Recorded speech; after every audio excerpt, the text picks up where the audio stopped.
Monsieur le représentant du directeur général de l'intégration de la femme et de l'emploi ici en République du Congo, Messieurs, Mesdames, les représentants des institutions régionales et internationales, Messieurs les représentants des organisations des femmes rurales pour la région de l'Afrique de l'Ouest, Mesdames les représentants des mouvements des femmes de l'Afrique centrale, distingués invités, tout protocole observé.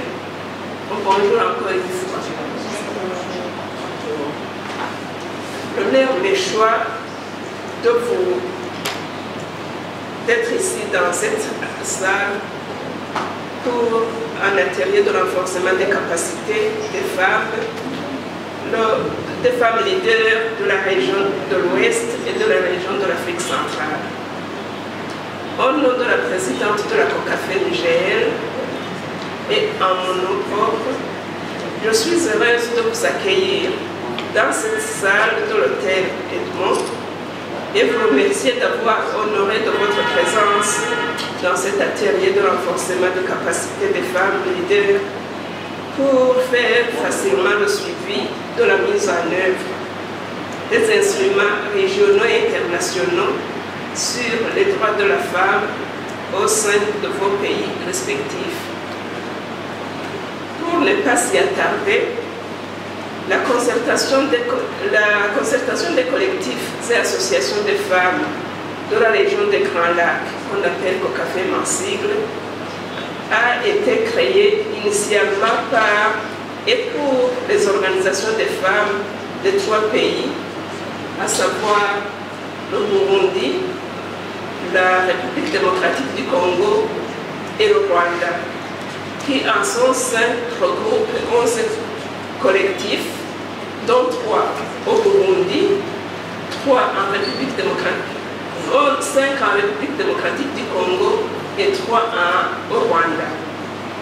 Et par après, elle a fait un élargissement à partir de 2013 son champ d'action. C'est la raison pour laquelle notre intervention s'est étalée sur 12 pays de la région des Grands Lacs et elle a une grande expérience dans le domaine du plaidoyer pour l'amélioration des conditions de vie des femmes dans le domaine et pour la participation effective des femmes dans les instances de prise de décision. Elle joue également un grand rôle dans le renforcement des capacités des femmes et pour leur permettre de contribuer à la paix et à la sécurité. Dans son partenariat avec l'ONU Femmes, Bureau de liaison avec l'Union africaine à Addis Abeba et à travers l'initiative SIA que vous voyez ici devant vous, COCAFE a voulu partager son expérience et contribuer au développement des organisations féminines de la région de l'Afrique centrale et de l'Afrique de l'Ouest en répondant aux besoins en formation des femmes rurales pour être capables de plaider pour elles-mêmes. Cela concerne les domaines de l'amélioration des conditions de vie des femmes rurales, des femmes vivant avec des handicaps, des femmes vivant avec le VIH-Sida et les femmes rapatriées. En second lieu, ces femmes pourront améliorer leur participation effective dans les instances décisionnelles.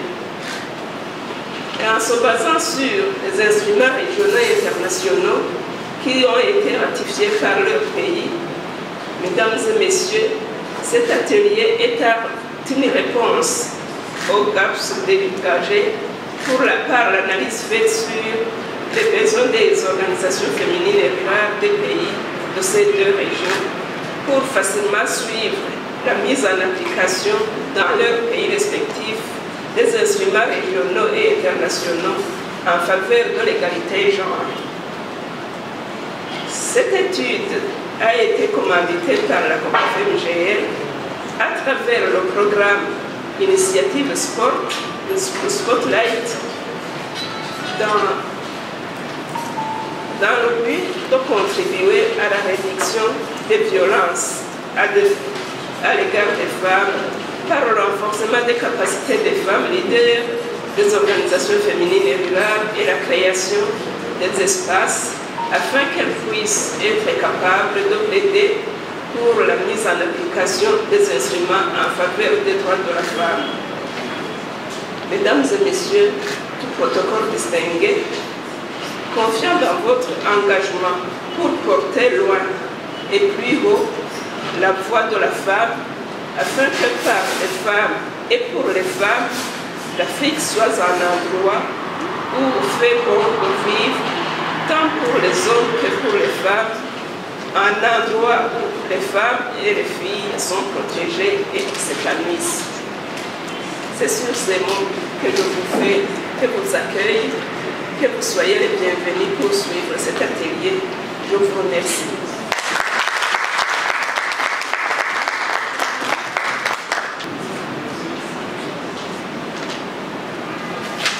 Mesdames,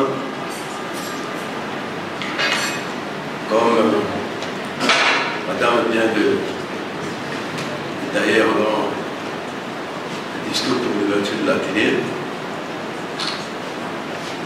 je vous remercie d'être venu dans cette terre congolaise. Je vous informe que vous êtes en toute sécurité pour cet atelier qui va se dérouler jusqu'à la fin. Donc, vous n'aurez aucune inquiétude. L'atelier se déroulera dans la paix.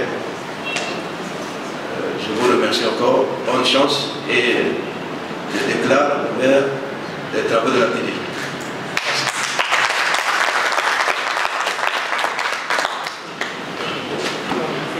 C'est vrai, les gens vont se poser des questions. Pourquoi ce monsieur a pris la parole?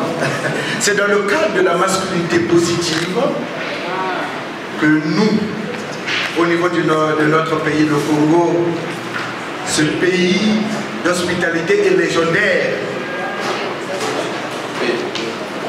Et j'ai pensé saluer une grande communauté qui m'a surpris, une très grande communauté. C'est la communauté des personnes vivant avec handicap. Sur ce, je présente mes grands remerciements à la COCAFEM. Parce que pour la première fois, on n'était pas ici, on était à l'hôtel Lancaster, avec une très grande délégation. Nous, personnes vivant avec handicap, nous avons manifesté cette bonne volonté de vous dire, pensez à nous, soyez nos interlocuteurs. Mais là, je suis convaincu que le message était très bien passé. Parce que dans la gibecière de madame, la représentante de la COCAFEM, j'ai vu, même si je ne peux pas voir, mais j'ai entendu qu'il y a une très grande communauté de femmes handicapées. Merci. Car vous le savez que la communauté des femmes handicapées, c'est une communauté qui ploie sous le titre. C'est-à-dire sous la triple peine en tant que femme qui a pratiquement les mêmes difficultés, les mêmes épreuves, les mêmes vicissitudes que les femmes handicapées ou les femmes normales. Mais la femme handicapée est surtout reléguée au second plan. Merci. Bataillons-nous pour éradiquer la pauvreté dans ce milieu de femmes handicapées. Et une fois de plus, je vous dis merci de votre aimable attention. Je vous remercie.